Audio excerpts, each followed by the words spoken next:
पिछले कुछ दिनों मेरा एक मौका लगा कि मैं यूएई गया और दूसरी जगहों पर गया और वहाँ पर भी कंस्ट्रक्शन फुल स्विंग में है।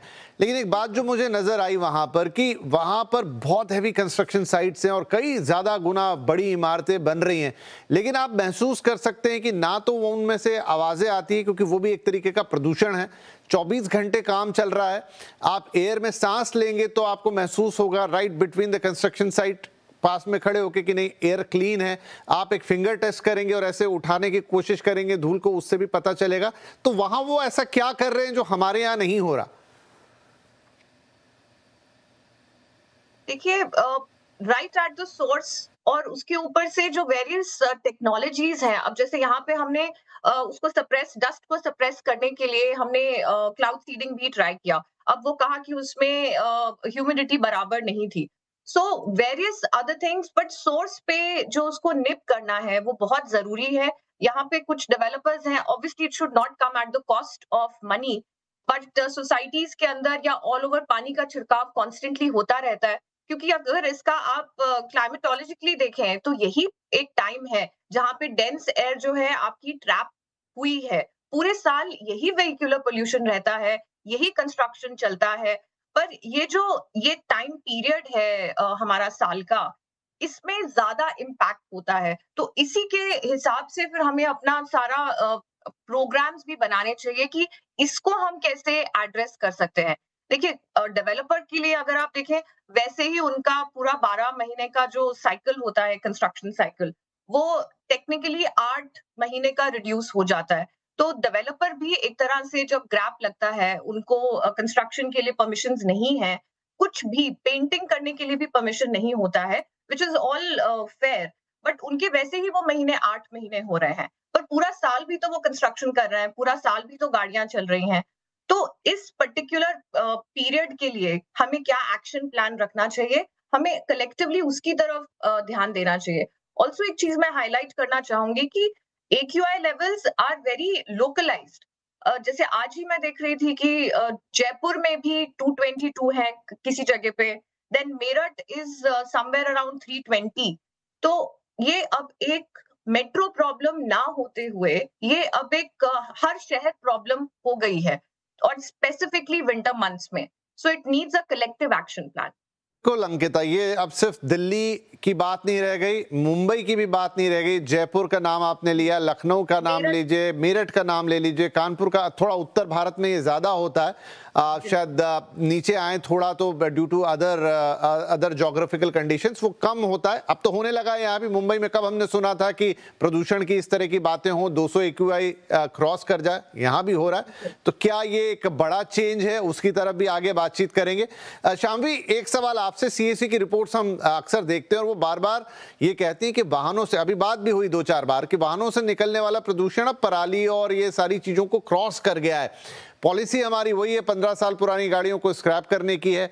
स्क्रैपिंग फैसिलिटीज हैं नहीं हैं, कितने लोग स्क्रैप करते हैं, कैसे गाड़ियां चल रही, वो हम सब जानते हैं। तो फिर इसका उपाय क्या है? आप ऑड इवन भी लगा लीजिए, उससे पता नहीं परेशानी ज्यादा होती है कि उससे फायदा होता है। अभी तक उसका कोई प्रामाणिक चीज तो हमारे पास है नहीं। लेकिन व्हीकल्स भी बढ़ेंगे, गाड़ियां भी बढ़ेंगी, जनसंख्या बढ़ रही है, अर्बनाइजेशन बढ़ रहा है, तो फिर तो ये तो चीज कभी खत्म ही नहीं होगी।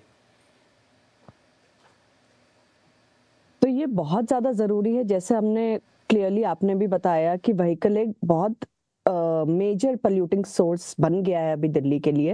एंड स्पेशली जब लोकल सोर्सेस की बात करते हैं तो मोर देन अगर 50% व्हीकल से कंट्रीब्यूट हो रहा है, तो जो एक्शन है व्हीकल्स पे वो हमें बहुत स्ट्रांग लेने पड़ेंगे। सो फॉर एग्जांपल जैसे मैं बताती हूँ कि अगर ऑन रोड जो गाड़ियां चल रही है उसका जो पोल्यूशन PUC टेस्टिंग होता है, PUC टेस्टिंग इतना कमजोर है कि वो वाहनों को आइडेंटिफाई नहीं कर पा रहा है कि कितने पोल्यूटिंग है। वो सबको सर्टिफिकेट, पास सर्टिफिकेट मिलता रहता है। तो दो चीजों में व्हीकल को कंट्रोल करने का दो तरीका है कि उनके एमिशंस कम किए जाए और एंड उनका नंबर कम किया जाए ऑन द रोड, की कंजेशन जो हो गया ये सब चीजें कम हो। क्योंकि जैसे आपने बोला कि पॉपुलेशन बढ़ती जा रही है, गाड़ियां लोग खरीदेंगे ही खरीदेंगे आगे चल के, तो वो हमें कंट्रोल करना पड़ेगा कि लोग जो गाड़ियां है वो रोड पे कम लेकर आए। तो उसको हम कैसे कर सकते हैं कि जैसे एमिशंस को अगर कम करना है तो एमिशंस में अगर हम जीरो एमिशन व्हीकल मैंडेट की बात होती है कि हर एक सेगमेंट को एग्रीगेटर हो गया, टू व्हीलर हो गया, थ्री व्हीलर, फोर व्हीलर, हर एक सेगमेंट पे अगर हम एक मैंडेट ला सके कि आपको अब इस साल के बाद से इलेक्ट्रिक व्हीकल ही रजिस्टर होगा, तो वो सबसे ज्यादा जरूरी है, क्योंकि उसका जो टेल पाइप एमिशंस है वो बहुत कम है। और टेल पाइप एमिशंस हम क्यों कम करना चाहते हैं? क्योंकि वो हमारे ब्रीदिंग लेवल पे होता है, क्योंकि बाकी सारे एमिशंस थोड़ा फिर भी एक हाइट में होते हैं, बट जो गाड़ियां है वो हम सबके एक ब्रीदिंग लेवल पे चलती है, तो हम उससे बहुत ज्यादा जो इम्पैक्ट होता है हमारी हेल्थ में वो काफी हाई होता है। उसके अलावा दूसरी तरीके से जो हम इसको कम कर सकते हैं कि अगर हम उसके नंबर्स को रिड्यूस कर सके। उसके नंबर्स को रिड्यूस हम किस तरीके से कर सकते हैं कि अगर हम अपना जैसे पब्लिक ट्रांसपोर्ट सिस्टम जो है हमारा, बसेस है, मेट्रो है, बसेस ऑलरेडी अगर 2010 का अगर हम हाई कोर्ट ऑर्डर देखेंगे, उसमें पहले से ही था कि करीबन 10,000 बसेस होनी चाहिए दिल्ली में, यानी कि 10 से 12 साल पहले ऑलरेडी ये ऑर्डर था। बट अभी भी हमारे जो रोड पे बसेस चल रही है वो सिर्फ 6,500 7,000 ही बसेस है, वो भी उस बेंचमार्क को उसने अभी तक पहुंची नहीं है कि इतने मिनिमम नंबर ऑफ बसेस होने चाहिए। तो लोग एक्चुअली जो स्विच करे कि अपना टू व्हीलर या गाड़ी छोड़ के अगर बसेस कोई लेना चाहे तो वो अवेलेबल तो होना चाहिए कि हम उसमें शिफ्ट कर सके बसेस पे। दूसरा तरीका है, और स्पेशली जब बसेस की स्पेशली हम क्यों बात करते हैं, क्योंकि आप देखेंगे कि एक बस जो होती है वो 30 लोगों को साथ लेके जा रही होती है, 20 से 30 लोगों को, बट एक गाड़ी है उसकी ऑक्यूपेंसी जो हो गई वो सिर्फ 1 या 2 होती है। तो इसकी एंड जो रोड स्पेस जो ऑक्यूपाई करता है कि अगर एक बस की जगह 2 गाड़ियां ही सिर्फ रोड स्पेस ले रही है, तो लेकिन उस 2 गाड़ियों में सिर्फ 2 से 3 लोग बैठे हुए हैं और बसेस में 20 से 30 लोग बैठे हुए हैं, यानी कि वो कैरी ज्यादा पैसेंजर्स को कर रही है। दूसरा तरीका है कि अगर हम रिस्ट्रेंट मेजर्स ला सके कि हम गाड़ियों को जो रोड पे आ रही है उन पे हाई ये एक तो पीनल एक्शन एमिशंस की वजह से ले सके, और हम उनको पार्किंग चार्जेस अगर हम बढ़ा सके ताकि लोग रिस्ट्रिक्ट हो जाए कि लोग अपनी गाड़ी लेके बाहर आना छोड़ दें, कि लोग सोचे कि अगर बसेस है तो हम बसेस से ज्यादा कंफर्टेबली पहुंच सकते हैं जहाँ पे हमें जाना। तो हमें ये सिर्फ एक तरीके से ही नहीं, हमें दोनों एमिशंस भी और उनका रिस्ट्रिक्शन भी दोनों ही फॉलो करना पड़ेगा, क्योंकि व्हीकल जैसे बहुत राइटली किसी ने कहा था कि पूरे साल भर एमिशंस हो रहा है और ये सिर्फ विंटर में ही आके इसका डिस्कशन शुरू हो जाता है, क्योंकि हमारी मेट्रोलॉजिकल कंडीशंस खराब होती है। पराली और दिवाली जरूर इस प्रदूषण में एड अप करती है जो ऑलरेडी एग्जिस्टिंग हमारे जो सोर्सेस है, बट देन ये जो एग्जिस्टिंग सोर्सेज है जो पूरे साल भर है उन पे तो हमें काम करना पड़ेगा और खुद ही काम करना पड़ेगा, क्योंकि सिर्फ दिल्ली ही नहीं, दिल्ली अगर कहीं और का पोल्यूशन दिल्ली आ रहा है तो दिल्ली भी किसी और सिटी या स्टेट को अपना पोल्यूशन दे रही है। तो जो भी अपविंड और डाउनविंड में होता है वो एक दूसरे को पोल्यूशन करता है। तो हमें एक रीजनल अप्रोच की बहुत ज्यादा इधर जरूरत पड़ती है, क्योंकि विंड डायरेक्शन जिस तरीके से आता है, जिस तरफ से होता है वो पोल्यूशन उस तरफ को मूव करने लगता है।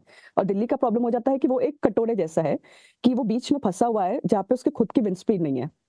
तो बाहर से जो पोल्यूशन आ रहा है वो विंड की वजह से दिल्ली में आ रहा है, पर दिल्ली की खुद की कुछ ये विंड स्पीड बहुत लो हो जाती है, जिसकी वजह से पोल्यूशन बाहर मूव नहीं कर पाता और दिल्ली के ही ऊपर एक्यूमुलेट हो जाता है। तो देखिए, चीज़ें तो हैं, बहुत सारी जगहों पे ये बात हो रही है कि अब हम इलेक्ट्रिक की तरफ स्विच कर रहे हैं, लेकिन इट विल टेक टाइम, वो इतनी आसानी से नहीं होगा।